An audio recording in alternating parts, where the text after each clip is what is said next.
Welcome to Backwards Incompatible, the video game podcast that's both bold and brash. My name's Zaid. More like belongs in the trash. My name's Chase. Hey! There's no reason for that. Garrett, by the way, in case you haven't noticed, listeners, it's your boy. Here comes the boy. Garrett the Ferret, coming to the Disney Channel this summer. Dude, I'm about to star in plenty of musicals. I'm about to sing with Will Smith. And then for some reason, Adam Sandler's going to come back to Disney to, do some one-off. Well, if I were to fan cast us, I'd say Tom Holland for me. He's a bit old for you, Garrett, but Nick Frost. I think Nick Frost could pull off Garrett. I have to look up Nick Frost. And then Skrillex for Zaid. What? Damn, bro. He's not even an actor, is he? Bro's like, oh, I'm going to get Tom Holland, the super love trap. Get the fuck out of here. You're the Facebook guy who played the Facebook. Mark Zuckerberg? I don't think there's a resemblance between me and Mark Zuckerberg. No, not Mark Zuckerberg. He played Mark Zuckerberg in Jesse Eisenberg. Jesse Eisenberg, yeah. I think Jesse Eisenberg fits, yeah. I don't see the resemblance. You're a little bit more charismatic than the characters he plays, but I don't see the resemblance. We have very different hair.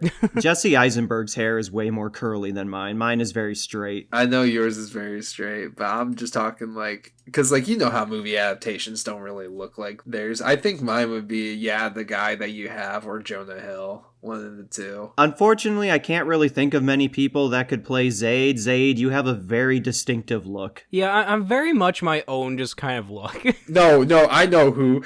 Moist Critical can play Zaid. Why? Why Moist Critical? Moist Critical doesn't look anything like Zaid. No! Look, hear me out. Moist Critical needs to be in the movie. The all-star needs to play Zaid. Zaid is the omnipotent podcaster. There is zero resemblance between Critical and Zaid. There's none. If anything, Markiplier looks closer to Zaid than Critical. Oh god, I look like Matt Pat. Oh my god, I just noticed that. You do. Kind of. I think he's got a little wider chin than you. No, I don't want to look like Matt Pat. Oh, why not? And that's just a theory. A game theory. So how I always try and determine actor for me is I try and think of what actor plays characters that best work with who I am. I know who looks like Garrett. Yahtzee Croshaw. I can kind of see it if I were to slim, but I'll definitely have to work out to get to the physique of Yahtzee Croshaw. Speaking of celebrities, the Game Awards happened a few days ago from when we're recording this, and we all watched it together. Yeah. Yes. Super fun, and gotta say, Jeff Keighley can really work the stage still. Yeah, that's a bit subjective, but I will say he does have an air of charisma to him from a certain point of view. But yeah, what'd you guys think of the Game Awards? Any thoughts on the winners of the categories and game announcements that came out? I am looking forward to several games. Wind Blown looks like a really fun game to play. Especially it looks like a fun multiplayer game. So playing with friends. I enjoy games more with friends than I do on my own. So that's a game that'd be up my alley. And then I'm also looking forward to the Warhammer 40k game that's going to be coming out. That looks really cool. And for winners, Neil Newbon. I think he was the perfect winner for that out of all the nominees. Not to say any of the nominees were not good. They were amazing choices and picks. Every one of them could have easily won that. But Neil Newbon did great. Just sitting there listening to it, he doesn't really take very much credit for himself. He's constantly talking up everyone else that was on the team and other people who were part of this. And he had that outfit on. He had the drip. Yeah. He looked good. And not gonna lie, just kind of everyone being so happy for him in the stands was really heartwarming and touching. I can tell that he is definitely something that drives the project forward, maybe as an actor. Yeah, I agree. I'm glad Neil Newbon was the winner of Best Performance. I know in our episode we gave it to Idris Elba, but immediately after we finished recording, we all talked over the categories and rethought it, and we all retroactively changed our vote to Neil Newbon once we thought about that category. So, Yeah. yes, Neil Newbon is who we, in the end, voted for over Idris Elba. Although, I wouldn't have been too disappointed if Yuri Lowenthal had also been the winner. I think he was also deserving. All of them were, really. Yeah, they're all good actors. He holds a soft spot in my heart because of his acting career. I will say, I'm a little sad Dredge didn't win anything. Oh well, what can you do? Yeah, I was hoping that one would get a win. But like the game of the year, going to Baldur's Gate 3, I think it's a very deserving game based on like how fun it is to play, the narrative, the expanding and branching narrative that it has, all the different characters and their individual stories, the combat system's fun. There's so much good about this game. Now it does have its flaws, of course, with some glitches and hiccups and stuff along the way, but it's a fantastic game, especially with friends. It was our vote for Game of the Year for a reason. Right. It's definitely one of those games that I feel can bring friendships closer. At least I felt that it brought our friendship closer, just kind of bullshitting around in Baldur's Gate. And not to mention all the shenanigans we get up to and kind of like the team compositions you can do. I love all the headcanon that we've created with our characters and the companions. Yeah, Silmer, Wendell, and Felix going on adventures of the Sword Coast and crazy mischief shenanigans that come up in Wendell's wake. Yes.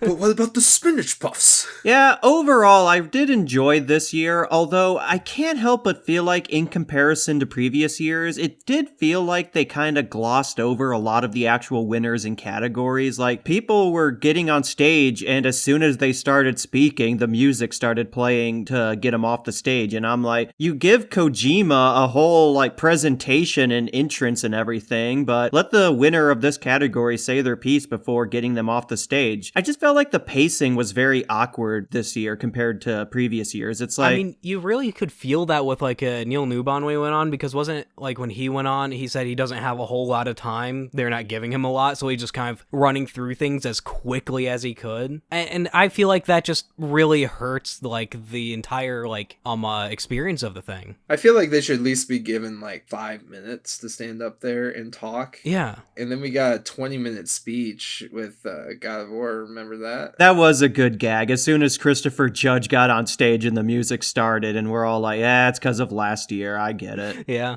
Then he threw some shade at Call of Duty. Haha. Look, Activision. It's just not it. Like, you guys have dropped the ball. You guys had a great first Modern Warfare.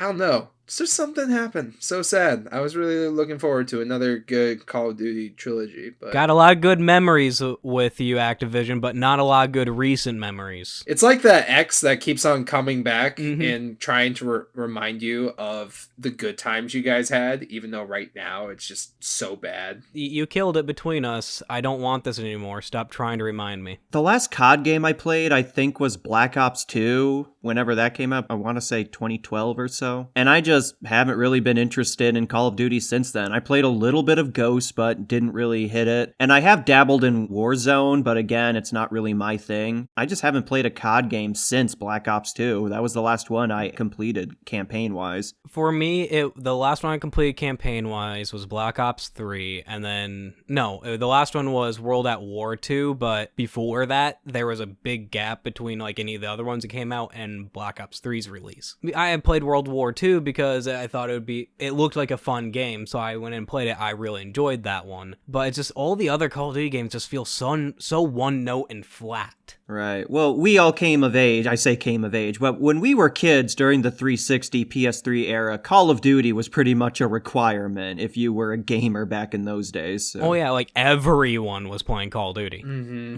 Call of Duty or Halo. Yeah, we'll talk about Call of Duty one of these days, since it is a game I think we all have some nostalgia for, given the era of gaming we grew up in. Going back to the Game Awards for announcements, one game that I think is fair to say caught all of our eyes is the upcoming horror game by Hideo Kojima and Jordan Peele, OD. That looks very enticing. I am very curious. That is probably the game I am most interested in right now, because I love horror. And these are two amazing, like, creators working together on this. this is really exciting. If you were to tell me one of the people who does comedy skits on Key and Peele would be making these influential movies and making these critically acclaimed movies, I would say you're a bullshitter. But here we are in 2023 after the Game Awards, and we get an announcement of this game. And to be honest, I am really looking forward to it. I really want to buy it, and I just hope it lives up to the hype.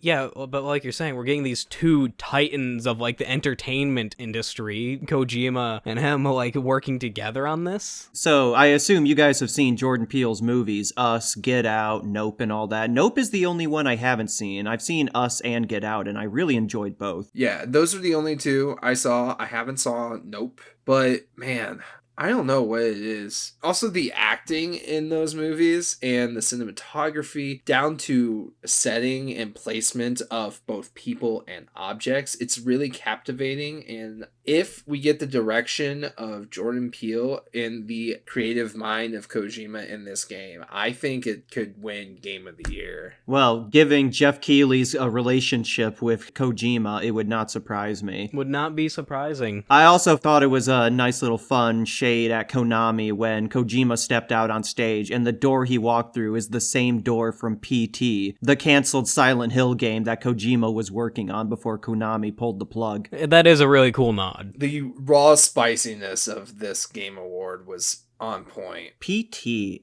Damn, man, what could have been? I do want to address the awkward timing kind of thing where they kind of rushed through it. I think next year they'll fix it. In the future, it will be better.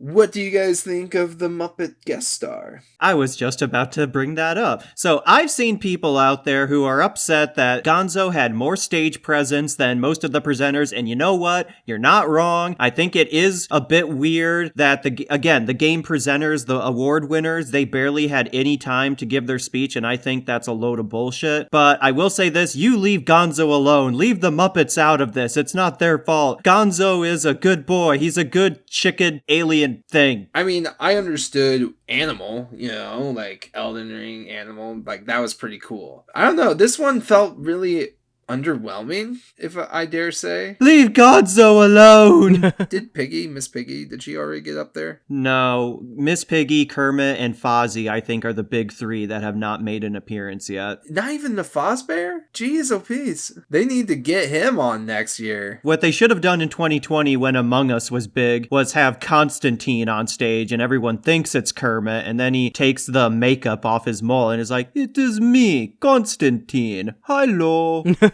I am imposter. Overall, I enjoyed this year's Game Awards, but it did feel a bit really as focused on the actual awards and developers and everything as it should have been. And I think that's a bit of a shame, especially this year because the elephant in the room that a lot of people were expecting Jeff Keighley to comment on, but I wasn't because I knew he was never gonna address this because he really doesn't want to bring anything controversial to these shows at all. But a lot of people were hoping he would address the massive layoffs that have been happening in the video game industry this year. And yeah, a lot of companies have been laying off employees left and right over this year. I didn't expect anyone official at the Game Awards to address that because why would they bring that controversy on themselves? I wish they did, don't get me wrong. It's just I never expected them to, but I do wish at least some developers did maybe at the very least hint at that, but I think some did. I think Sam Lake, the guy behind Alan Wake 2, I believe, I think he did kind of hint at it, if I'm reading between the lines correctly, but yeah. I will say that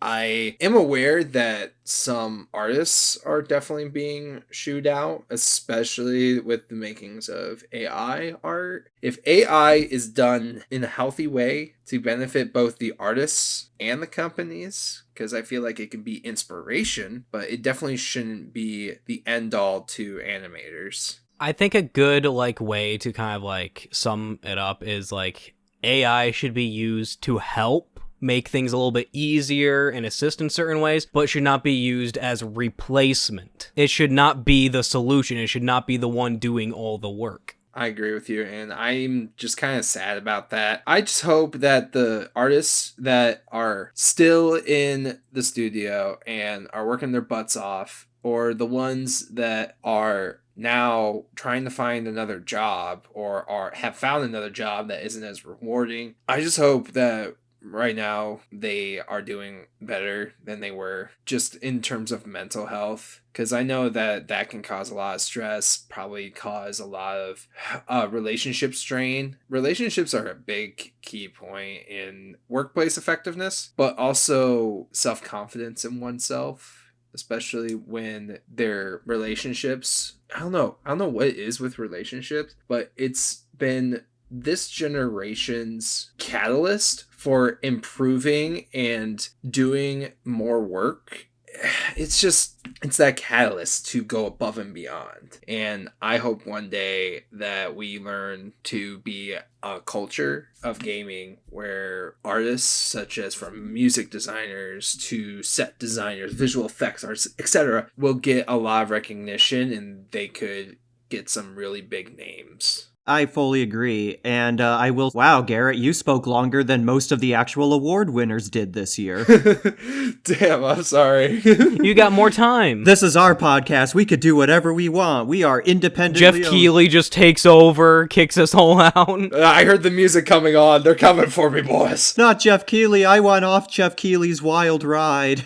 One last note on the Game Awards, just one game that was announced that has caught my eye, but Jurassic Park Survival, or Survive, a bit of a generic name, but that caught my eye because I think horror and Jurassic Park go together so well. So to have another full-on Jurassic Park horror game, we haven't had one in a long time. And hopefully everyone's saying, oh, is this going to be Jurassic Park's version of Alien Isolation? God, I hope so. That would be amazing. Yeah. Of course, I'm going to withhold judgment until we see more of this game. It could be shit for all I know, but I am looking forward to that game. I will say I am looking forward to it too. I actually kind of want to cover it one day on this podcast when it reaches our criteria. Man, there should be a category for best horror game. I'm surprised that's not already. They already have best action and adventure, I guess, and RPG. Yeah, why don't they have a horror game? Yeah, what does that mean? Did we talk about this when we were doing our episode? I forget, but action adventure is such a vague category. I mean, most adventure games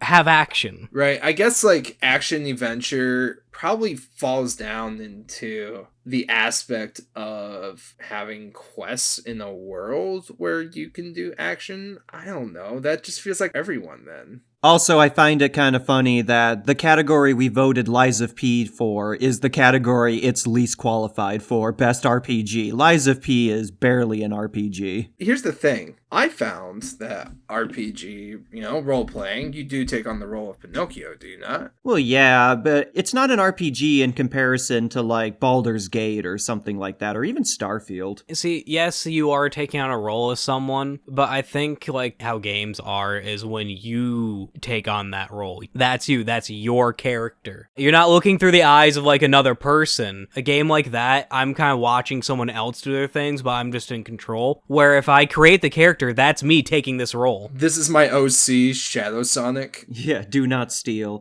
Also, I associate RPG games with having quests and leveling up, and Lies of P doesn't really have that. I mean, you could level up your weapons, but you don't really level up... Well, yeah, Lies of P does have leveling up, but in a Soulsborne way. Like, would you consider Dark Souls to be an RPG? Maybe Elden Ring, but Dark Souls or Bloodborne? Not really. Maybe kinda sorta, but... This is what happens when you break down video game genres. What do genres mean? I mean, in the end, it's all just kind of like umbrella term that encompasses a bunch of stuff, and then there's so many subcategories, and always more being added because people are trying to break it down to find things more specifically to the end where all the lines are blurred and no one knows what anything is. Also, you're an unnamed hunter, and you do kind of have influence in how the character looks, do you not? I actually want to talk about one more thing, and I think we should start getting into the video game that we're talking about tonight.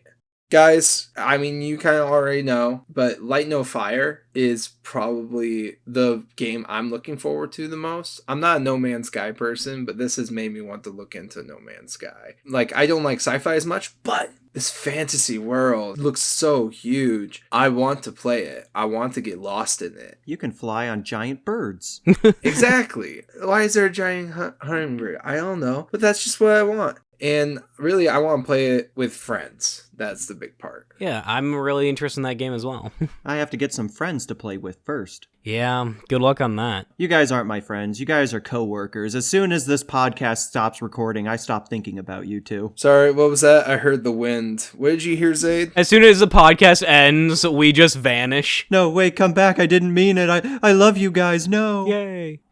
All right, so yeah, this Game Awards, overall good, but I do wish Jeff Keighley would spend a bit more time on the actual award ceremony half of it, rather than just the announcements, but what do I know? I'm just some guy in an office someplace in Michigan. I have not shaken hands with Hideo Kojima and Gonzo. I'm just a dude. You got an office? I'm just out in a cardboard box in the woods. Well, it's definitely better than Chase's office is like full of McDonald's empty bags and Dunkin' Donuts. Yeah, I keep a very neat and tidy workspace, I'll have you know. I have a trash can right next to my desk where I throw everything away, and I just vacuumed today, so there. Could do with some dusting, though. All right, so, with all that being said, are you ready, kids? Aye, Captain! I can't hear you! Aye, Captain! No, seriously, I can't hear you. Guys, hello? Oh!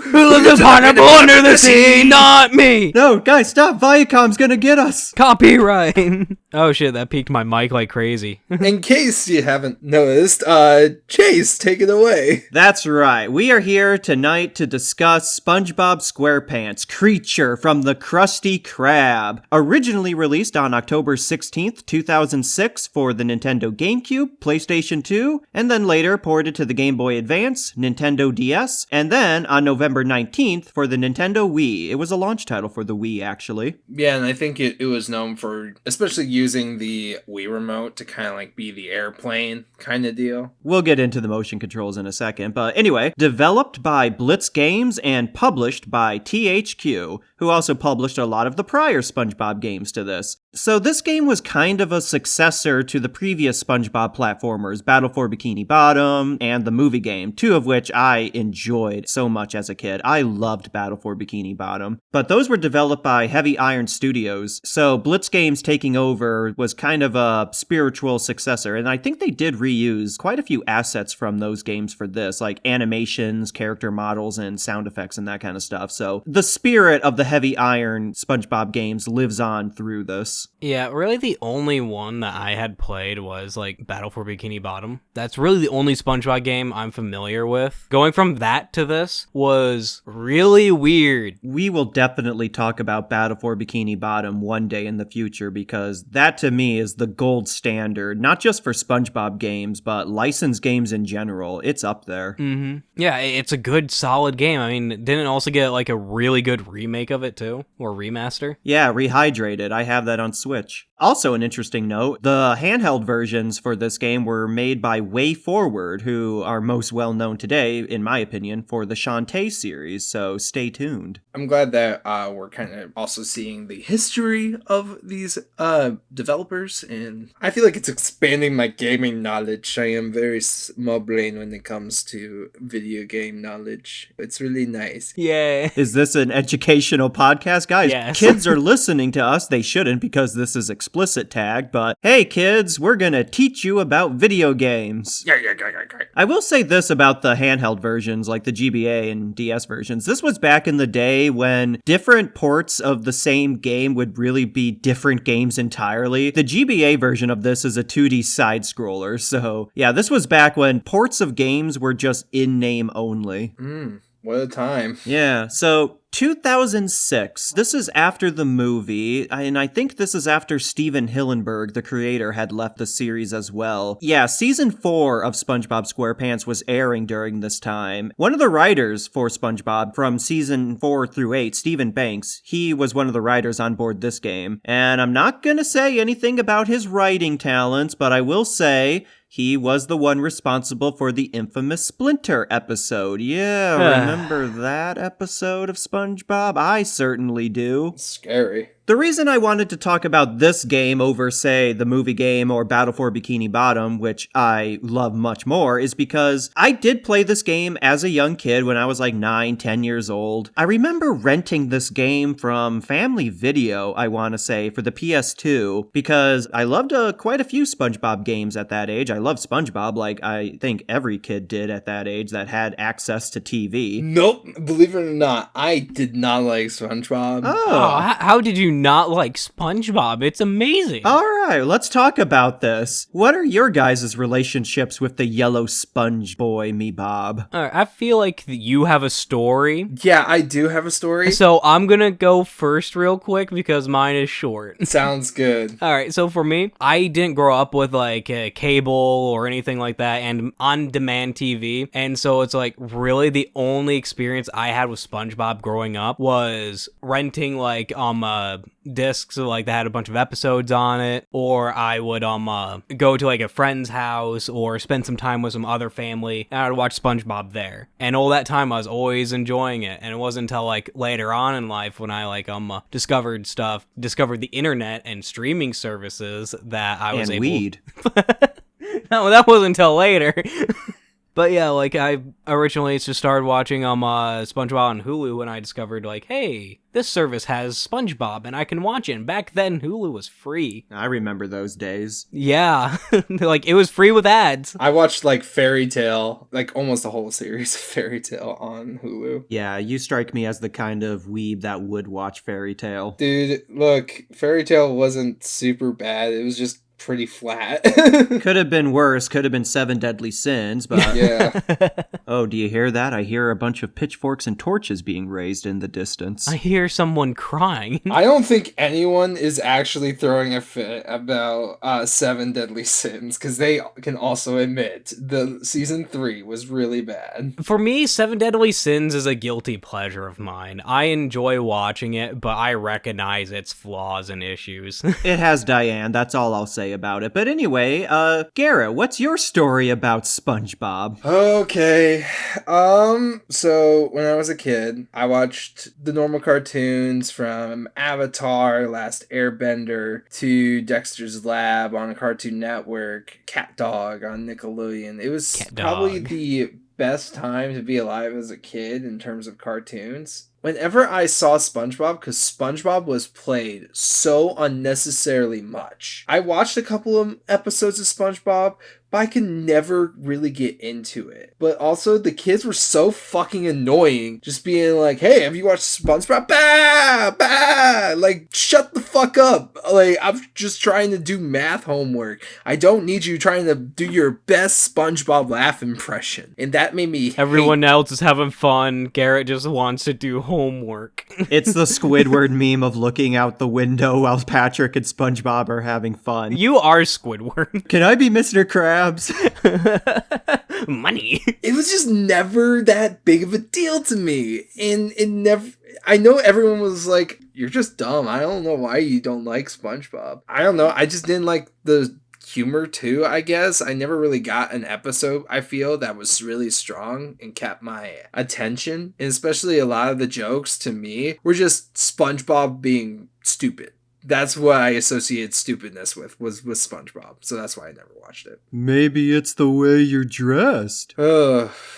I will never really watch it the same way that everybody else will. It's just not my cup of tea in terms of TV shows. Look, what you need to do is just pop one and just turn on some episodes and just enjoy the ride. Dude, I can't even enjoy the ride after I tried to watch it. I even tried to watch like one episode again. It just wasn't hitting. I don't know what it is. I just don't think that SpongeBob is just my type of TV show is all. And that's fair. Yeah, I was probably one of those kids Garrett was annoyed by in elementary school. I loved watching SpongeBob. Not sure if I would have said it was my absolute favorite cartoon as a kid. That honor would have to have gone to Ed, Edd, and Eddy. But SpongeBob was definitely, at the very least, in my top 5. I had episodes on VHS and later on DVD. So yeah, SpongeBob was just one of those things that I just always enjoyed. It was always a comfort spot for me as a kid. And I can think of just so many fond childhood memories where SpongeBob was on the TV, just on in the background. Like if I was hanging out at a friend's house, or even if we weren't really watching it, it was just comfort background noise. And as I've gotten older, I've really come to respect the first few seasons of SpongeBob up to the movie from a more artistic standpoint, I guess you could say.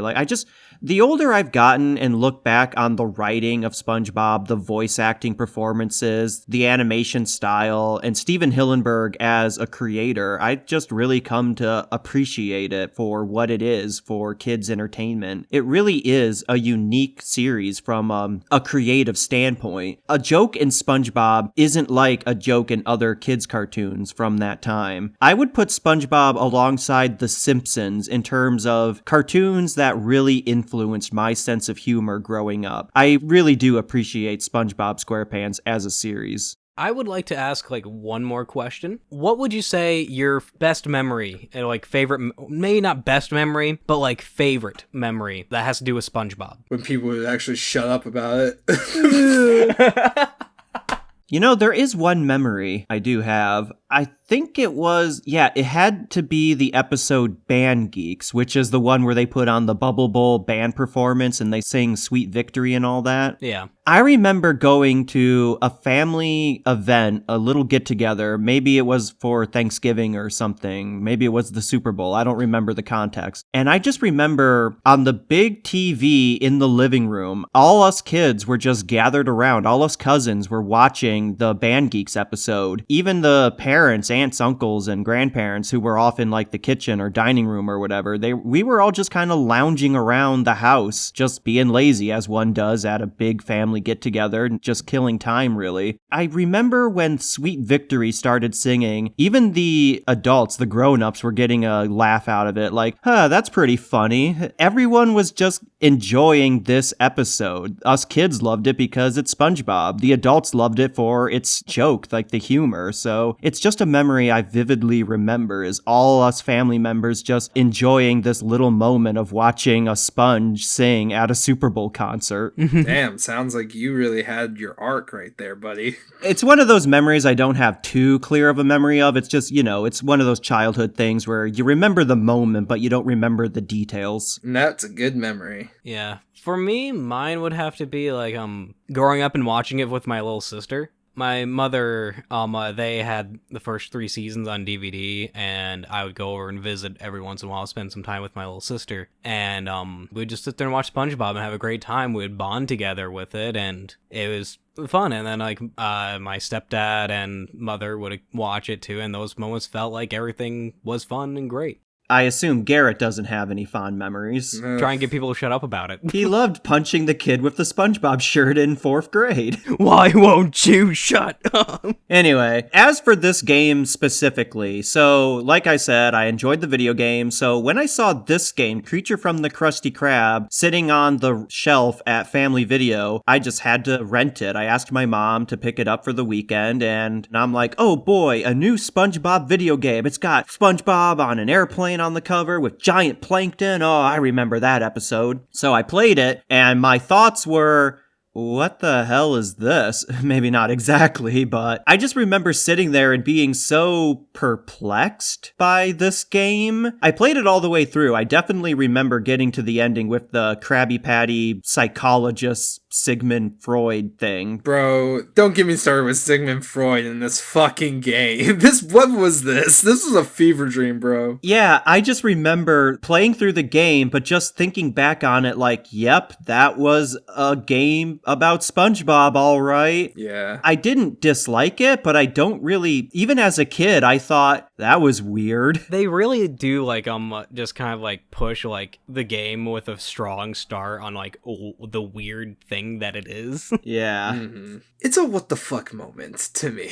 It's Inception, or like you made the joke, Chase, Psycho Sponge. Yeah, boy, if I had a nickel for every game we've covered featuring a dream sequence where you play as a giant monster destroying a city full of sentient fish, I'd have 2 nickels, which isn't a lot, but it's weird that it's happened twice. Yeah, within a short amount of time, too. So this came out a year after Psychonauts, so I doubt it was... And Psychonauts was kind of a underground game at the time, but I'm just saying, if Rasputin had showed up at any point during this, I wouldn't have batted an eye. Like, whose mind is he in now? Like, oh yeah, that's normal. I am the Krabby Patty. My meat is delicious.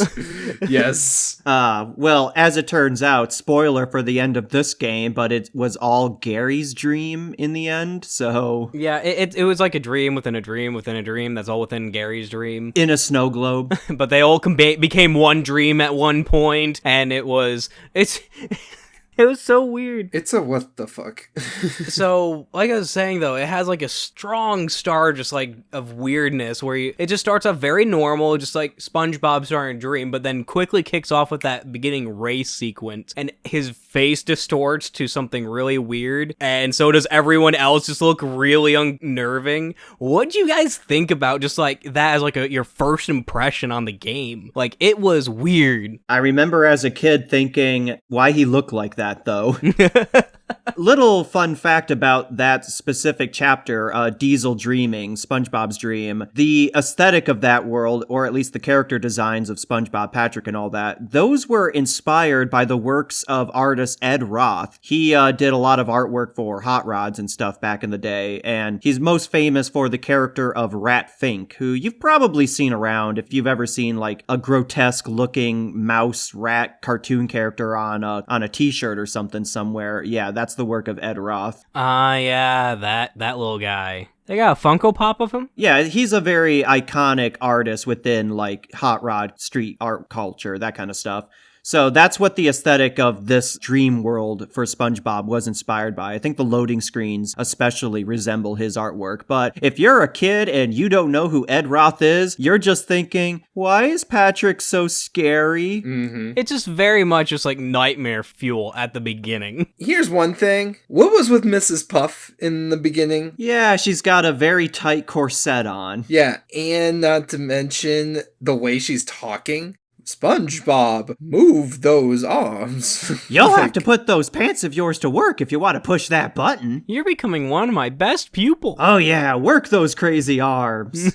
Yeah, this weird Ed Roth Mad Max inspired racetrack. SpongeBob speaking with a southern NASCAR accent for some reason. Well, I guess that fits with the whole racing thing. He's like, I remember when this was all seabed. Might as well mention this, but they got the 3 core voice actors for the central characters in this game to reprise their roles, as to be expected, since they did reprise their roles for most of the SpongeBob games. Tom Kenny as SpongeBob, Bill Fagerbaki as Patrick, Doug Lawrence as Plankton, and I will say, they definitely get their use out of these 3 voice actors, especially Bill Fagerbaki as Patrick in his dream. Mm-hmm. And then, like, I remember, like, he loses his license, and wasn't, like, Miss Puff's way of, like, saying, like, how he gets his license back is that he must become a speed demon to get your license back, and so you must drive and race to get it back. You must do the thing that you can't do without it to get it. And then it goes from a racing game to a 3D platformer where SpongeBob has to fight a bunch of mechanics and thugfish to get his license back. And I will say this, Garrett, did you also get Monkey D. Luffy vibes whenever SpongeBob would stretch his arms to like grab onto a hook or something? I got some Gum Gum Fruit vibes. Oh yeah, there was definitely inspiration. I do see that. Like,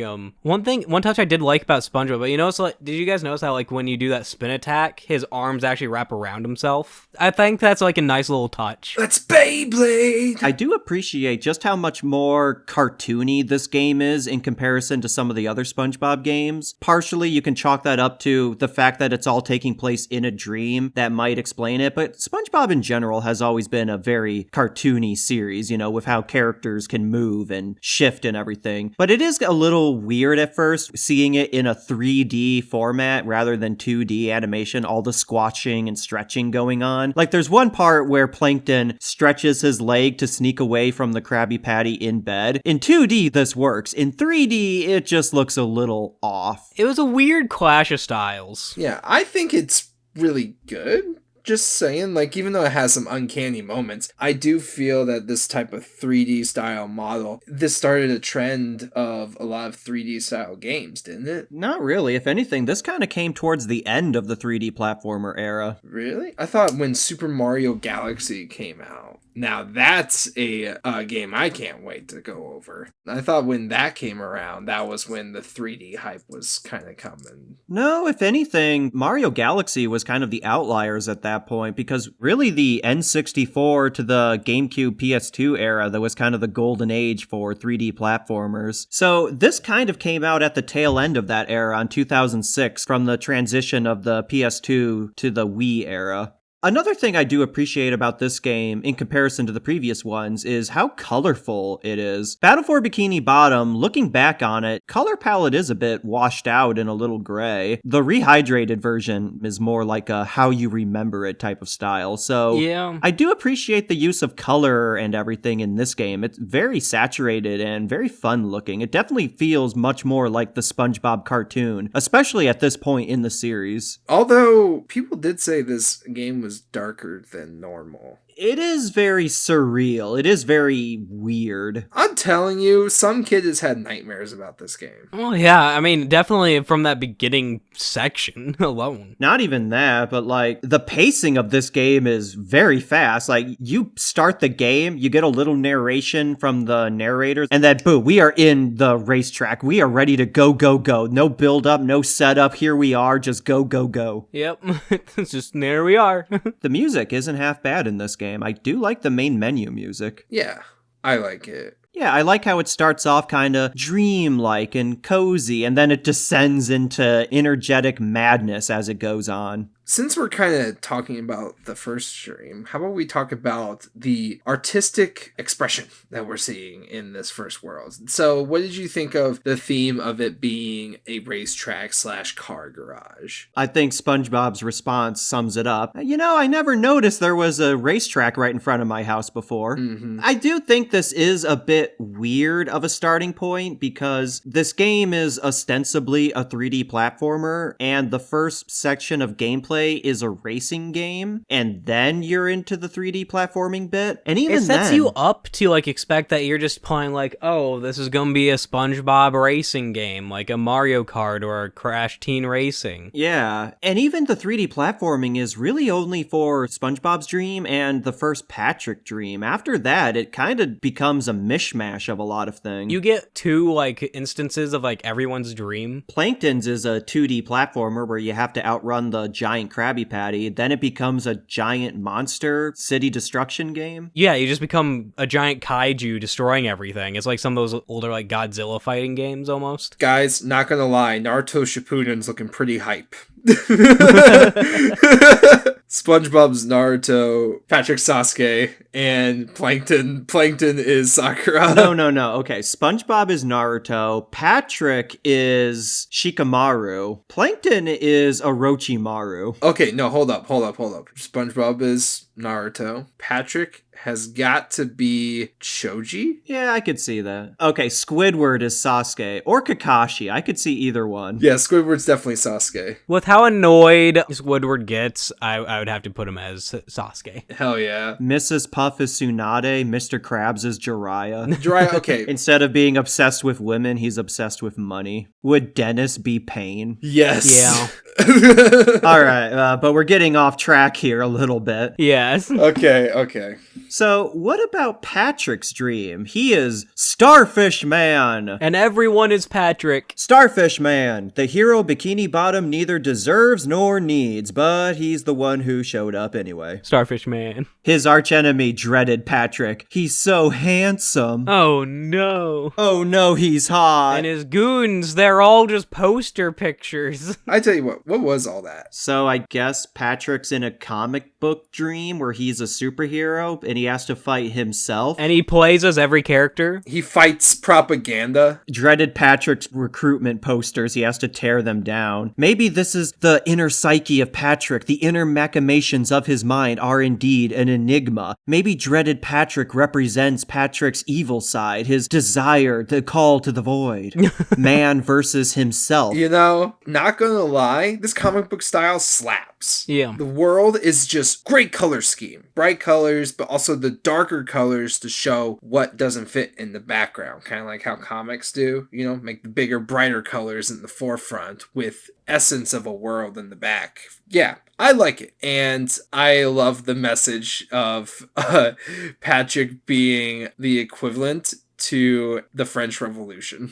Essentially. I do like the world has Ben Day dots everywhere. Those are the little dots you see on old vintage comic books from like the 50s and 60s. I think that's a really cool attention to detail. That just makes it That's feel... a lovely piece. Yeah, Ben Day dots are what they're called. When you go by like SpongeBob's house, you just randomly is like, SpongeBob's house has lost a lot of weight. You're quite trim, little fella. And SpongeBob's house is just like this thin, like cardboard cutout type thing. It is a bit strange that they have dreaded Patrick, who is just Patrick dressed up as a supervillain, as the main antagonist for this level of the game, instead of someone like Man Ray or the Dirty Bubble or something like that. I mean, hell, where's the Flying Dutchman during all of this? I feel like he would have fit in with the tone of this game. I don't know. Here's my theory. That's actually Patrick's other side, and that's who Gary sees. Gary knows the destruction that Patrick could bring upon, but the small consciousness of the hero always comes back. I defy you, Heartman. My thought was, it's just like, it's the version of Patrick that like was created when he cut off his arm. That episode.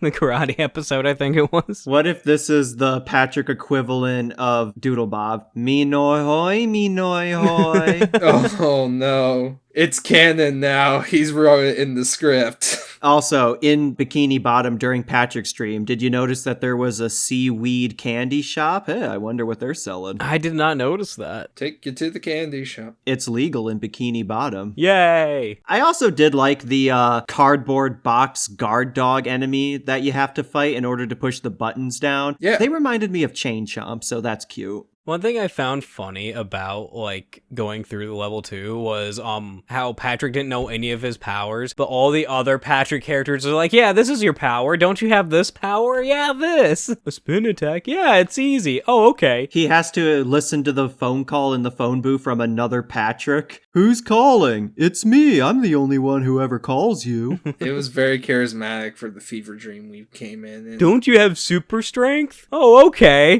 He spins, changes his costume. you guys did bring up a point I wanted to talk about with you. Something that I felt the game did a little too much. That was those pop-up screens. Yeah, it did that a lot. It was annoying. Pop-up screens are just... ugh. Speaking of annoying, so I played the PS2 version, so I can't speak to this, but from what I've gathered, the Wii version, the motion controls were very finicky and didn't really want to work half the time, so rip to Wii users. Mm-hmm. What about Naked Patrick? You have to find an Elvis costume for him. Yeah, I was gonna, like, go on with that. It's like, there's, like, just so many different Patricks. I mean, there's the Elvis Patrick, there's the, stereotypical French Patrick, there's a Mayor Patrick, there's a supervillain Patrick, there's just every different type of Patrick. He's Patrick, you're Patrick, I'm Patrick. Are there any other Patricks I should know about? Oh, yeah.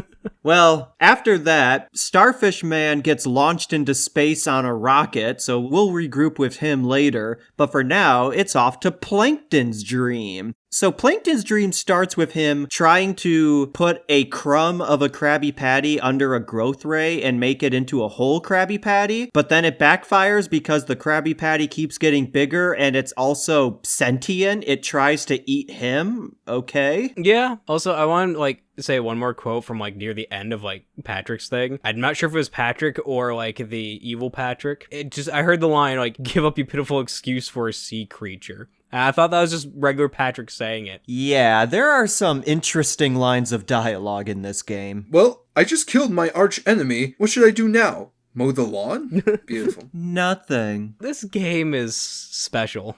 Something I noticed this time around throughout this game is its style of comedy, particularly with the dialogue. It's very meta and very quippy. The characters are constantly commenting on the various video game mechanics they have to use or the weird situations they find themselves in. Yeah. Oh, here are the conspicuously shaped buttons that you have to hit in order to traverse this area, or like that kind of stuff. It's a lot of characters like kinda leaning on the fourth wall over the fact that they're in a video game a lot of the time. Yeah. SpongeBob, Patrick, and Plankton, they say a lot of one-liners and they kind of talk to themselves a lot, which previous SpongeBob games did that as well. But this game, I think, really ramps it up. And I mean, it works, you know, and it's a kid's game, so I'm not gonna hamper it too much, but it just struck me as non-SpongeBob type of humor. Like, SpongeBob wasn't really this quippy or meta. I mean, sure, there was a few episodes where there's a few of those kind of jokes, but they weren't, like, right there all the time. Yeah, it just struck me as very, like, out of character sometimes. Maybe not out of character is the right term, but it just, like, a lot of these quips and stuff just don't really sound like things these characters would say, at least in the early seasons, but...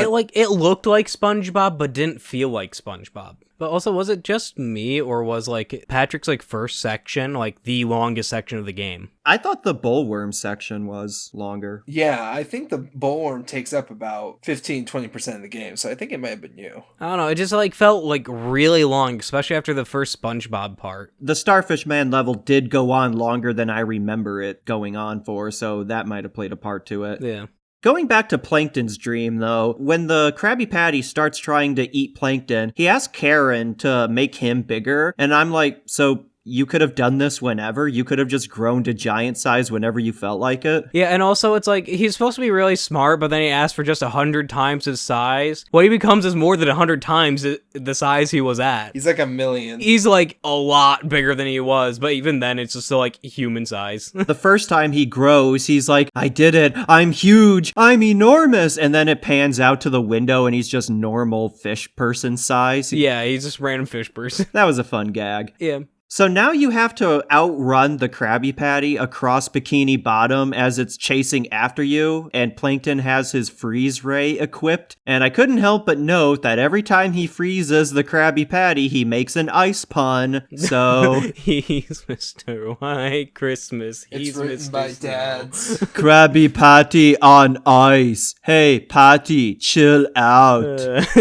He runs past Sandy in the tree dome. She gets a little cameo here. And then there's also, like, one part that was really interesting to me, like, the mini game where you had to, like, try and avoid the Krabby Patty from seeing you. Yeah. There were a lot of mini games in this. Like, there was the one with SpongeBob where you have to collect the trash. Take out the trash man. Or Patrick in space where you have to shoot everything with the laser. Yeah, and was the trash one, was that the one the one where you had to, like, sort, like, the trash from, like, the parts that you wanted? Right. Yep. This world is full of intrigue and wonderment. I will say, though, they did make everything kind of blend into where, yes, it did feel like a dream. I don't know if that's what they were trying to say. Yeah, I mean, it's dream logic. That's the go-to excuse for this game and all of its weirdness as well. It's a dream and a dream and a dream and a dream. It's Inception, the SpongeBob video game. And then we go to an Alaskan bullworm vor level where SpongeBob gets swallowed by the giant worm, and now you have to crawl through its stomach. Yeah, so SpongeBob just gains a new fetish. Old man Jenkins is inside the worm, and he's like, if you want to get out, you gotta build an airplane. It's Old Man Jenkins. Oh, man, Jenkins. You ain't Old Man Jenkins. I don't want to be a burden.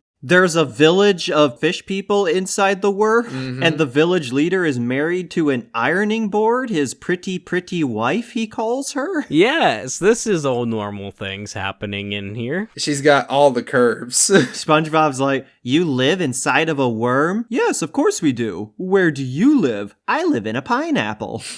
And then after you rescue his ironing board wife, he's like, take her. She's not as pretty as I thought. Like, damn, dude. Bro was ready to move on. Here, I want a divorce.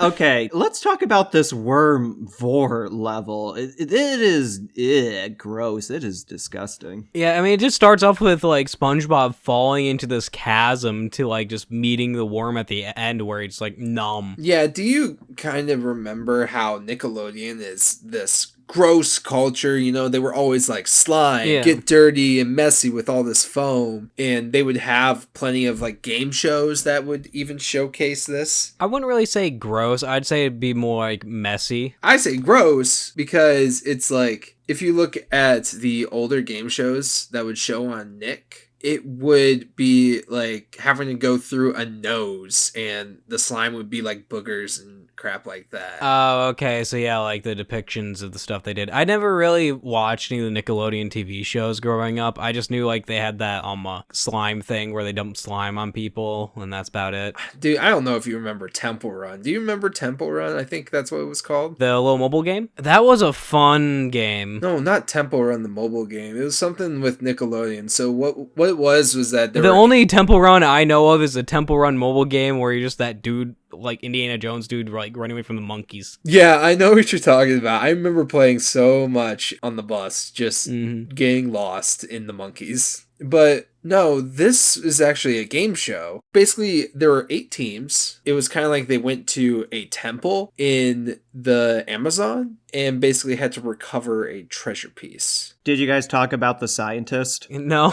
we kind of like got like distracted by like talk about Nickelodeon game shows. I talked about how gross the thing was and how it fit into the culture of Nickelodeon at that time, always being kind of messy and nasty. I feel like this is a good place as any to mention that this was voted the favorite video game at the 2007 Kids' Choice Awards, so Hell yeah. hosted by Nickelodeon, so I feel like there may have been a biased voting base here, but Yeah. its competition were Madden NFL 07, Mario Kart DS, and New Super Mario Bros, so tough year. Mario Kart DS and New Super Mario Bros. Is better. Imagine if like Grand Theft Auto San Andreas was Kids' Choice Award. Dude, if Madden NFL 07 though, if that actually won Game of the Year. Hold on, I have the 2007 Kids' Choice Awards pulled up here. Favorite music group nominees were Black Eyed Peas, Fall Out Boy, Nickelback, and Red Hot Chili Peppers. What kids listen to them? Damn, who won? The Black Eyed Peas. Of course. Dude, what the heck was even cartoons back in the day? And then, I don't know if you remember. Oh no.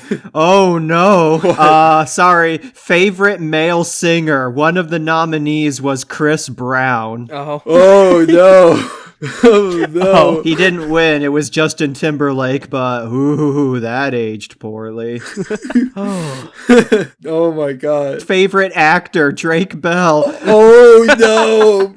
Okay, guys, I'm gonna name the actors and the show they were nominated for at the Kids' Choice Awards, and tell me, which of these is not like the others? Drake Bell for Drake and Josh, Jason Lee for My Name is Earl, Charlie Sheen for 2.5 Men, Cole Sprouse from Zack and Cody. There's 2 shows that I feel like are kind of out of place there. What are these categories? Kids' Choice Awards. 2007 Nickelodeon Kids' Choice Awards, what were you on?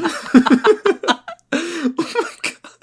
But here, hold up. So we're talking about all these Kid Choice Awards, but here's something that I was talking about with Zayd that I need your thing on. So do you remember the Temple game? It was like a live action reality game show where they had to recover a lost treasure from some dead guy. Yeah, what was that? Legends of the Hidden Temple or something like that? Yeah, I remember watching that. Yeah, Legends of the Hidden Temple. Zayd has never seen it. What? That was like the kids' game show. I didn't have TV. I was just whatever was at a friend's or family's house when I was there. You have bad friends and families. You don't know how to put the monkey statue together. Yeah, bro. What the fuck? Did the temple guardians give you nightmares? Write in if they did. Like, and the first thing that Garrett mentioned was just Temple Run, so my brain just went back to like elementary, middle school era, just like playing Temple Run on my phone. Damn, dude, don't bring me back to those times. I miss those days. We're now back off the subject. We should probably steer back. Yeah, okay, back to a Wormvore. So, to wrap up this level, there's a mad scientist that has one of the parts SpongeBob needs to build the plane, and I just love how off his rocker this guy's voice acting is. Hey, what does this machine you're building do? I'm glad you asked. Behold, the perfect cup of tea. Best voice actor in the game.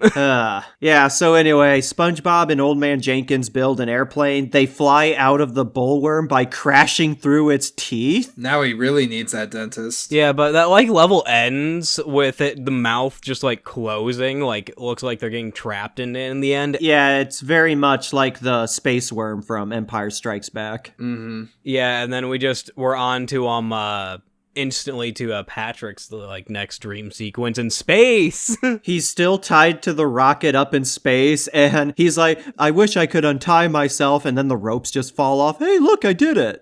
Okay. How did he get this rope off? It just flings off. Dude, just how strong is Patrick, though? Able to breathe in space. I mean, Patrick is powerful. He didn't even do anything. He just laid there and it just flew off from him.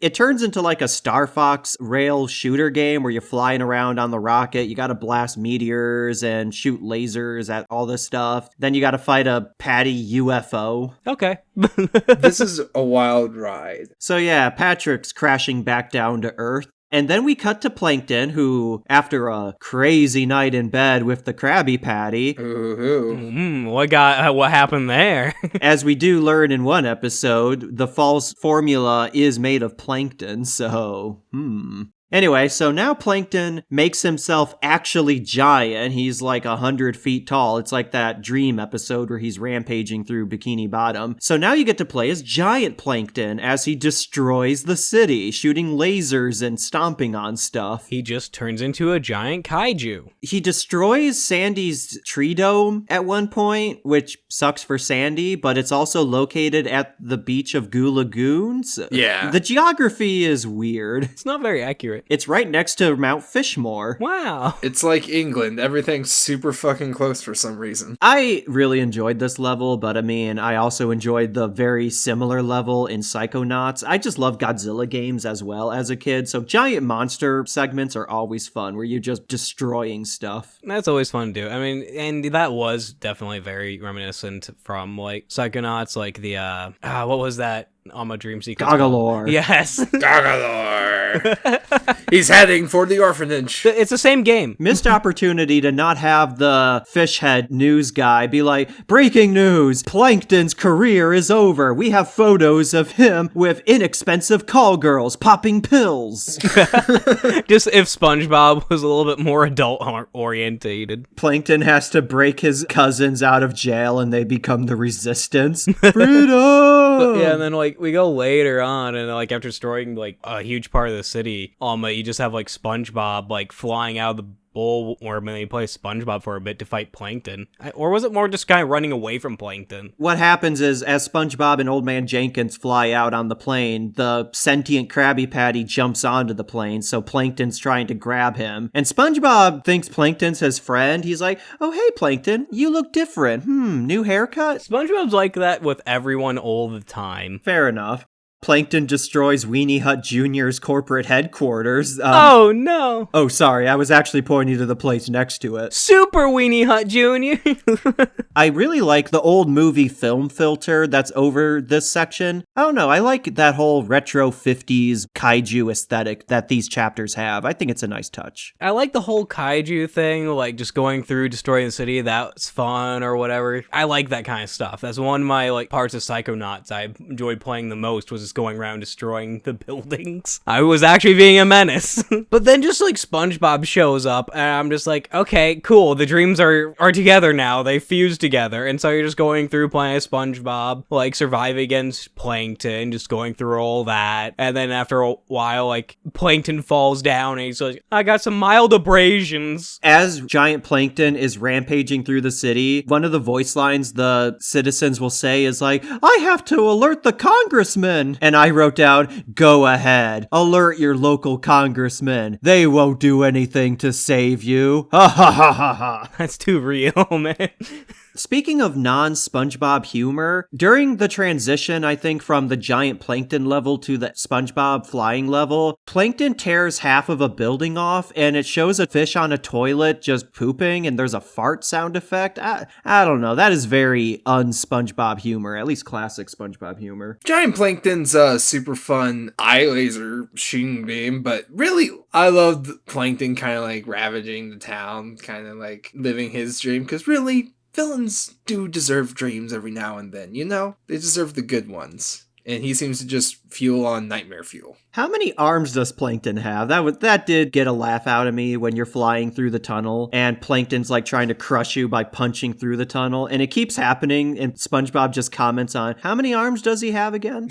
Yeah. It's kind of like that sassy attitude with SpongeBob kind of throughout this game, I feel. I just really appreciate a good kaiju level, and I like how they lean into it with the music, the red sky with black clouds, the film filter over everything. It's always fun. But then, Plankton catches SpongeBob's airplane, and it looks like he's about to win, when suddenly, Starfish Man crashes down, and he meets Mermaid Man? Mermaid Man has a brief cameo? Yeah, like, that was kind of weird, how that kind of came around. It's just, where was he even in this? It just feels like cut content, though, that they kind of shoved in there. Maybe there was supposed to be a Mermaid Man and Barnacle Boy crossover with this game. I mean, it is Patrick's dream, and he is a huge fanboy to Mermaid Man here, so yeah, he's just meeting his hero. The hero of the hero. So now Patrick, as Starfish Man, has to fight off Plankton's army and defeat Giant Plankton by hitting him with a shrink ray, and then they all enter each other's final dream, where there's the sentient Krabby Patty is now a psychologist.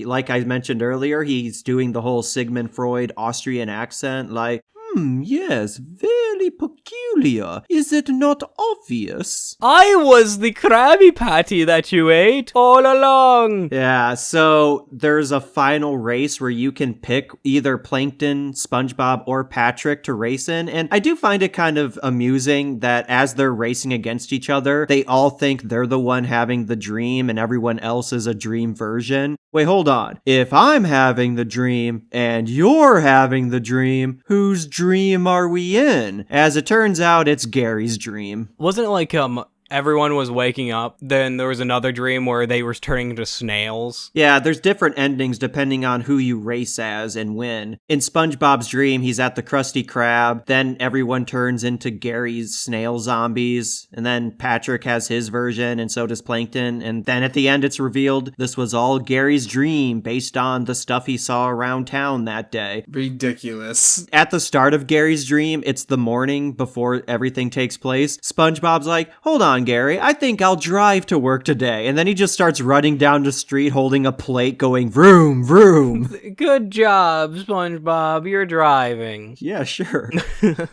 Anyway, at the end, he comes home with a Krabby Patty, doesn't give it to Gary after holding it in front of him, and he's jerking it away from him repeatedly, like, come on, man, don't toy with the poor cat snail. Cat snail. And then in a final jump scare, the Alaskan bullworm just shows up out of nowhere and eats SpongeBob, complete with a scare cord and everything. Like, this actually surprised me when it happened. I'm like, oh, okay, SpongeBob's fucking dead. Gary's just a beholder, and his dream was so powerful that he just summoned the Alaskan bullworm into reality. And just like a normal cat, Gary witnesses his owner get eaten right in front of him and goes back to sleep. Yes. What a fucking headache. Yeah, it's the whole, like, thing is very convoluted and weird, and at the end, it just felt like, but what if it was this? Well, they just threw, like, 20 twists in at the very last second, and it just, like, after a while, it's like, you just got too many twists. Stop it. It's like the rushed end to the dreams that we have. I think maybe that's what they were trying to go for. Instead, it just looked, ugh. Oh, but it's this dream. No, it's this dream. No, it's this dream. Oh, they're all the same dream. Oh, it was Gary all along. Oh, there's Bullworm. Yeah, sure, it's leaning into the dream logic, but it goes from a dream to a fever dream to an acid trip. I mean, from a art, if I look at it just as I'm like, sure, there we go. We got that. It's interesting. It's its own unique thing.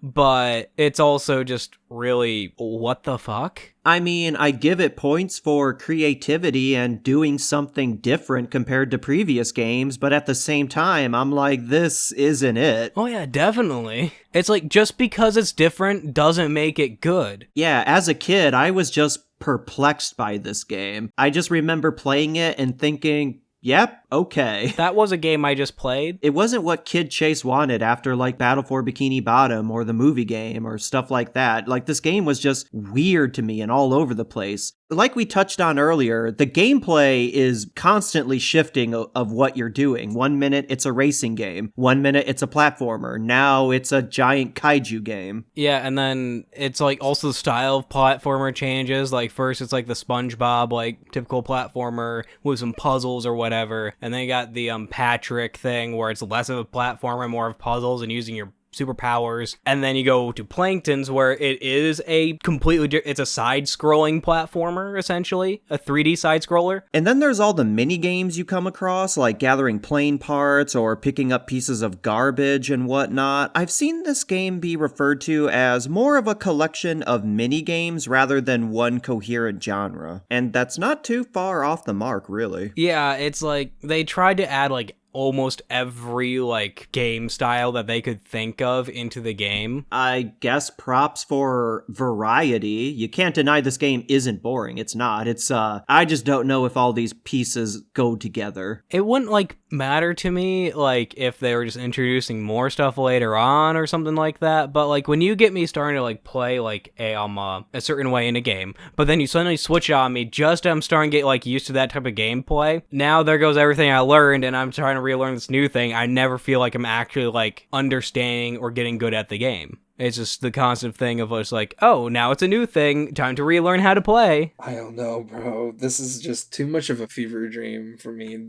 Especially, so are you guys familiar with Sigmund Freud? Yeah. I know most of his theories have been discredited in modern psychology, but I know he was kind of the icon, the face of psychology and therapist in the early 20th century. Definitely a sex therapist, if you know what I mean. I should say that I know of him. I don't really know anything about him, though. So here's a quick lowdown on those who don't know Sigmund Freud. Sigmund Freud believed in this theory where you had ID, ego, and then superego. ID, which is your identity, is kind of like those innate wild urges. And superego is the ideal version of yourself, such as like the good consciousness that keeps you from doing bad stuff. And then your ego is the result of those two combining. And then like he talked about the Oedipus complex, how we wanted to fuck our mothers and fathers. Like No, we wanted to fuck our mothers and kill our fathers. Okay, yeah, I remember hearing about this. For the boys, and he said like girls just crave cock because they don't have it.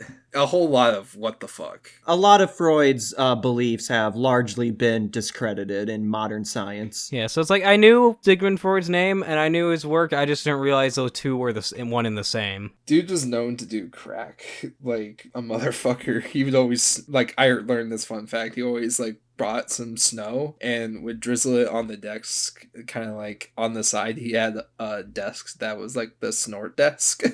I've heard that a lot of philosophers like tend to do like a lot of hallucinogenics or just other like drugs or whatever. It's something else. Let's be honest, like some of the most philosophical people like you just meet in life just tend to be some random stoner. But back to the ending. I know I went on a little tangent there about Sigmund Freud. Just don't really like him. Well, little known fact about Freud, he was actually a Big Mac in a lab coat.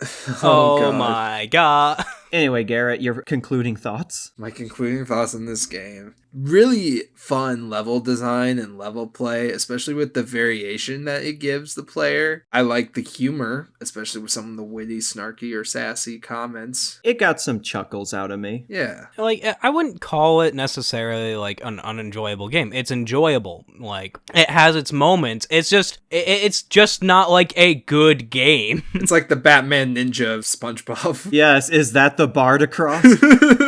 I will say it's not a bad game by any means, and to be honest, I do have a little bit of a comfort for it. Maybe it's just of the whole SpongeBob IP with it, but even though it was a game I only played briefly as a kid and I didn't exactly love it, I didn't dislike it either. I just neutral on it. Playing it again, I did get a little bit of a cozy nostalgia for it, especially the Starfish Man level. I wouldn't say this game is bad. As far as licensed SpongeBob games go, you can do worse than this one. It's just a very weird game. It's very strange. It's very all over the place by design, I imagine. But of all the SpongeBob games out there, this is certainly one of them. It is a game that I have played. Certainly won't be the last because, like I said, Battle for Bikini Bottom we'll definitely have to talk about one of these days. I also wouldn't say no to doing a couple Simpsons games now that I think about it. Ooh, like the Simpsons game. I did play that one as a kid. Or Hit and Run. I had the remaster of it or whatever, or the port for the Wii. Point is, there's a lot of licensed games out there that we can definitely cover on this podcast in the future. One last note, I figured we might as well throw this in here. There was a PC port of this game that was released on August 21st, 2006 called Nighty Nightmare, but that's kind of not really, again, it falls into that category of, it's really its own thing. It doesn't really bear a whole lot of resemblance to Creature from the Krusty Krab, but, oh well, what can you do? Yeah. Alright, so that's SpongeBob Creature from the Krusty Krab. Very strange game, but there you go. So now we shall transition into the final segment of the podcast that we recently introduced, which we call Roll the Dice! Yay! King Dice, please don't come after us. Anyway, so how this works is we have a 6-sided die, and when we roll it, whatever number it lands on corresponds to a certain type of little game we can play, like a little discussion game. So, Garrett, do you have a die in front of you, Garrett? I do. It's a D8. Well, we can just go with the first 6. All right. 1. 1 is who would win? All right, this is going to be a fun one. So how this game is going to work is each of us are going to have a team consisting of 2 characters. These characters consist of protagonists from previous games we have covered. So characters like Rasputin, Solid Snake, Master Chief, all that. They are all here. Everyone is here. And what's going to go on is we are each going to compete against each other and argue over how our team would beat the other player's team. Okay. So we'll just need a little bit of time to kind of like come up with our team then. Oh, hold on. I have a random name generator right here. A random name generator, like, of all the characters, the protagonists that we played? Yep, I have a random name generator, a list of every protagonist, plus a few non-protagonists, assuming they were prominent enough in the game. So basically you're going to random generate our players? Okay, let's do it. All right, so Garrett, you're going first. Your team is Crash Bandicoot and Luigi. That's a team. What the fuck? That's a team. All right, Crash Bandicoot and Luigi. Well, they're both good at spinning. Yes. All right, Zaid, your team members are... Please, dear God, give me some goated enemies. Zaid, your team members consist of Leon Kennedy and Link from Link to the Past. So a gun. Oh, that's a good team. That's solid.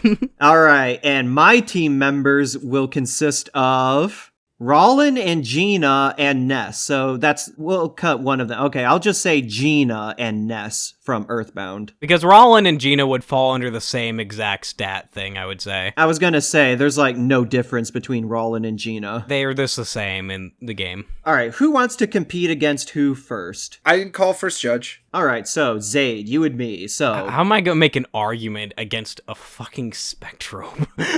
and whatever Ness is. All right, so we have Gina from Spectrobe's Origins and Ness from Earthbound versus Leon Kennedy from Resident Evil. Does Gina have Spectrobes? Or is it just Gina? All right, she gets 1 Spectrobe. What Spectro?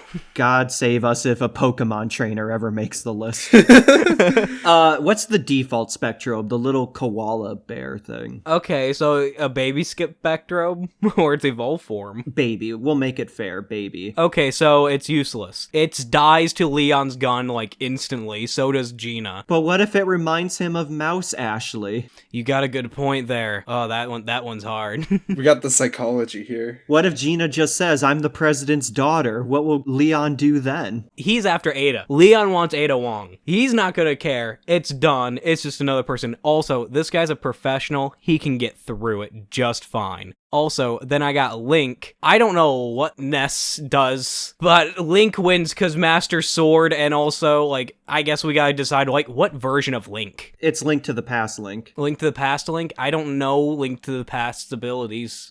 He's got the standard Master Sword. He's got some medallion powers. He has bombs. He has a boomerang. He has bows and arrows. Yeah, it's standard Link. He can travel between dimensions. No, what does Ness have? Ness has PK PK Thunder. Ness is a psychic boy, basically. I don't see how like Gina or the first Spectro can really do much against Link and Leon, especially because like Gina's a human. Listen, I've played Smash Brothers. Typically what happens in a Ness versus Link matchup is Ness will spam PK Fire and then hit Link with a baseball bat when he's at 250% damage. So that's how I'm picturing this going down. Alternatively, the Link player will just run away spamming arrows and bombs and refuse to get hit. My team would have range on Ness as well, due to the fact that Leon has a gun. Ness may have taken down Gygus, but can he reflect bullets? Is he bulletproof? Possibly, I don't remember. He does have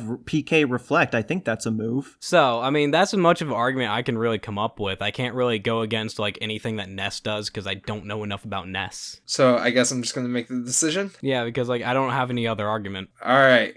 I will have to go with Gina Ness. Okay. Yay! I gotta say, the Leon kind of seeing the mouse in Gina was pretty fire. And not gonna lie, a really good point that really won me over. Okay. That's like one of the big reasons. There were other reasons too, just because of Ness. But, well, I mean, then they just team up on Ness and then... I was gonna say, once the baby Spectrobe goes down, Gina's useless. Ness is carrying this team with his psychic powers. Well, also, the baby Spectrobes don't have abilities. They can only find the minerals and stuff and things. He's about to find Leon's mineral. Let's just say he can bite you or something. He's a distraction. He's a sacrificial lamb. Gina's like, go now, sick 'em boy, and then Leon just hits it with a shotgun. So that's a 0.1 to Chase's team. All right, now Zaid versus Garrett. So we have Leon Kennedy and Link to the Past Link versus Luigi and Crash Bandicoot. All right, I'm coming out here and saying, sure, Leon Kennedy, he might fight some demons and genetically modifiable humans. But you know what he can't fucking fight? He can't fucking fight ghosts. Now, Luigi here is the saint of all saints when it comes to banishing ghosts. Do you see how much souls he sucks up in the vacuum? Millions. This dude is on a rampage throughout. And you cannot tell me that Luigi with a vacuum is more intimidating than a little kid with a play sword and Leon Kennedy, a rookie with a superiority complex. I think Professor Egad by himself puts all of Umbrella Corps to shame. All right. Now, you see, you have a vacuum. But let's be honest, what's a vacuum to a gun? What is a vacuum to a sword? And also, again, you are mostly just binging your bets with just only Luigi, where I have two powerhouses that can mow down some of the worst zombie hordes that you've seen. And not to mention horribly modified, like, monstrosities. And you say little demons and stuff? Have you not seen, Resident Evil 2 and the bosses he fights in those? Those aren't little things. I have never seen Luigi suck up something as monstrous or as horrifying as some of the things Leon has destroyed. And just like that, you have activated my trap card, Zaid. See, I only used one of my players, but here comes the second. Bandicoot, to the field from my graveyard. Guess what? Crash Bandicoot, when he spins, you know what he can do? Deflect your bullets and your arrows and your bombs right on back at you. There is nothing that Crash Bandicoot cannot fucking defend around. And with them too, suck out the souls of Leon and Zelda. Just like that. Actually, it's Link, not Zelda. Crash Bandicoot could also be temporarily invincible if he has the Aku Aku mask on. That's right. That's why we got those items. Bro is an indestructible motherfucker, and I will tell you this much. I will concede this one simply because of Crash Bandicoot. That's the saving grace of your team here. Like, I don't think there's any, like, argument to, like, actually make Luigi win this. Crash Bandicoot is a Looney Tunes character. Bro does not realize he wields the multiverse's most powerful weapon, the vacuum. I feel like, Zaid, I know you're not too familiar with Link to the Past Link, but... I don't know anything to really say. Like, my knowledge with the, like, Link is the original Link, Twilight Princess, and, Ocarina of Time. Alright, well, what do you say, Judge? you do raise a good point with Leon Kennedy and Link both being highly skilled masters of adventure and combat. Luigi's durable and he's motivated, I'll give him that, but really it's Crash that's carrying this duo. Crash has Toon Force, he has cartoon physics on his side, so I'm gonna have to give it to Garrett just because of Crash Bandicoot. Yeah, I mean, I concede that one, like, Crash wins. The trap card worked. I cast Counterspell. All right, now it's my team versus Garrett's team. So, here's how I'm thinking about it. Crash he is an animal, he's a bandicoot, but Crash defends animals. Or does he hate animals? He does kill a lot of turtles. He does spin okay, let's just say Crash might be a little reluctant to hurt a Spectro because it's a cute little animal. He literally rode a penguin and smacked a mama polar bear. Oh yeah, I forgot. You jump on a polar bear's head to gain extra lives. Crash is gonna just Goomba stomp that Spectro first chance he gets. Yes, the Spectrum does not stand a chance. Crash Bandicoot is just gonna murder Gina's pet right in front of her. Once again, it comes down to Ness. So Ness has psychic powers. I feel like Ness can take out Luigi fairly quickly because he's not a ghost. He can just use telekinesis on Luigi and just, like, paralyze him or hold him down or, I don't know, send him to another dimension. Why not? Use a back throw. Can I say something? Luigi would definitely survive the psychic abilities because guess what? Those ghost abilities were basically the equivalent of psychic ones. You do raise a point. Luigi may have some good mental fortitude right there. I think with the help of Dr. Egag, that vacuum, I'm telling you, that vacuum will suck up those spells. But Ness has the advantage of Professor Andonuts, who can make a time machine that also travels dimensions in robots. I don't know what his inventions consist of, but he's a crazy scientist. Okay, now let's go up with this. How is Ness going to beat Crash Bandicoot? I feel like Crash is kind of a glass cannon, you know? Yeah, he's very fast and he's durable, but I feel like if Ness can just get one good psychic hit on Crash, he could deal a lot of damage to him. Really, he just needs to land one good hit. You actually helped defend my point of him being high in defense himself. And he can survive anything. He is very durable. He's got that Toon Force. Those psychic materials, they are not Toon Force. They are Game Force. They ain't going into that. I will have to give this one to Garrett because of Crash Bandicoot. Yeah. I just don't really see Crash Bandicoot losing this. Guys, we gotta make a tier list now.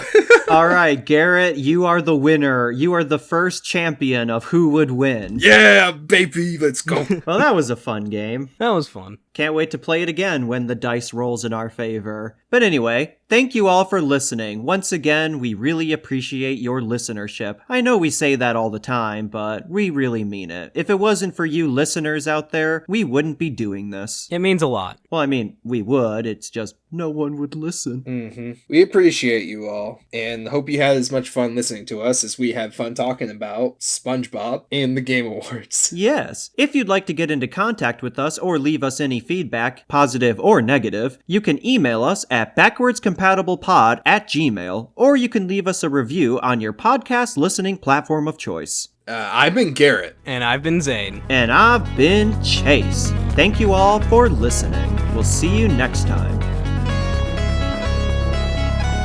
Hello, is this backwards incompatible? No, this is Garrett. Hello, is this backwards incompatible? No, this is Garrett.